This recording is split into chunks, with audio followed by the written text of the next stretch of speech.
Sa punto pong ito, alamin naman natin, silipin natin yung mga chikiting na nagse-celebrate ng buwan ng wika. Panoorin po natin ang Just for Kids. Tuwing Agosto ay ipinagdiriwang natin ang buwan ng wika. Ito ay kadalasang idinarao sa mga paaralan upang gunitain at kilalanin ang kahalagahan ng wikang Filipino at ang kontribusyon nito sa ating buhay at kultura bilang mga Pilipino. At sa isang katolikong paaralan sa Novaliches ay mayroon silang naiibang paraan ng pagdiriwang nito. Year of Mercy ngayon. So parang we decided na gawing mas makabuluhan tong piyesta ni San Bartolome. Sinama namin yung celebration ng culmination ng buwan ng wika. Kaya kung mapapansin nyo, merong parang piyesta ang dating talaga. So sinimulan natin first of all sa misa kasi that's the greatest activity na meron tayo sa simbahan at saka sa eskwelahan din na kumbaga we start the day right by thanking God in a mass doon sa mga blessings na natatanggap ng eskwelahan at ng buong community to honor our patron Saint Bartolome.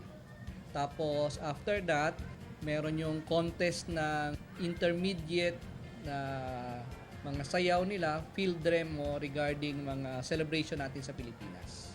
Suot ang makukulay na costume ay bigay na bigay ang mga chikiting sa pagsasayaw sa saliw ng tugtog na hango mismo sa mga piyestang ipinagdiriwang sa iba't ibang lugar sa bansa. Gaya na lamang ng pahiyas, kuyugan at Magayon Festival na talaga namang nagpapakita ng yaman ng kultura ng ating bansa. Yung pagpaparangal sa ating mismong lengguwahe. Although masasabi natin bilingual tayo, pero mahalaga yung ipaalala sa lahat na meron tayong sariling wika.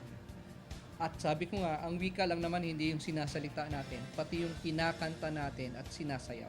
Siguro it's about time na papanahon na parang angkinin naman natin yung pagiging Pilipino natin para meron tayong strong sense of nationalism. Kaya kung mapapansin mo, hindi lang yung background, pati yung sayaw, pati music, pati lengguwahe ay talagang Pilipino kasi I think it's about time na maging proud tayo to be Filipinos. Marami tayong parte ng ating kultura at kinagawian natin na napakayaman.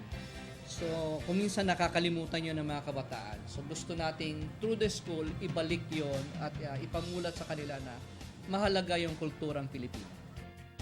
Sa pamamagitan ng selebrasyon ng buwan ng wika, ay mapapanatili nating mayabong at buhay ang wikang Filipino at malaki ang ginagampan ng papel ng mga paaralan upang maisakatuparan ito. Ini-emphasize pa rin natin yung kahalagahan lang, hindi lang ng Filipino, pero yung pagiging bilingual natin. As much as possible, English ang tinuturo namin, pero hindi ibig sabihin na kinakalimutan natin yung lingwaheng Pilipino. Kaya pag August, talagang nagtatagalog ang buong paaralan. Pagdating ng September, balik English ulit. Pero pagdating sa mga aspect ng mga asignaturang maka-Pilipino, Tagalog talaga ang pagtuturo. Sa mga, lalo na po sa mga ibang mga mag-aaral sa ibang eskwelahan, siguro bukod doon sa mga activities na nagpapabisi sa atin, siguro mas importante ipamulat sa mga kabataan yung kahalagahan ng ating wika at ng ating pagiging Pilipino. Yung Pilipino naman ay napakalalim yan kasi marami tayong parte sa ating kasaysayan at kinagawian na napakayaman. So siguro napapanahon talaga na through the schools, gisingin natin yung pagmamahal sa sariling bansa. At yun ay pinagmumula ng pagmahal sa sariling wika natin. Mahalaga na habang bata pa lamang ay maipakita at maipaintindi na sa kabataan ang importansya ng pagmamahal sa ating sariling wika.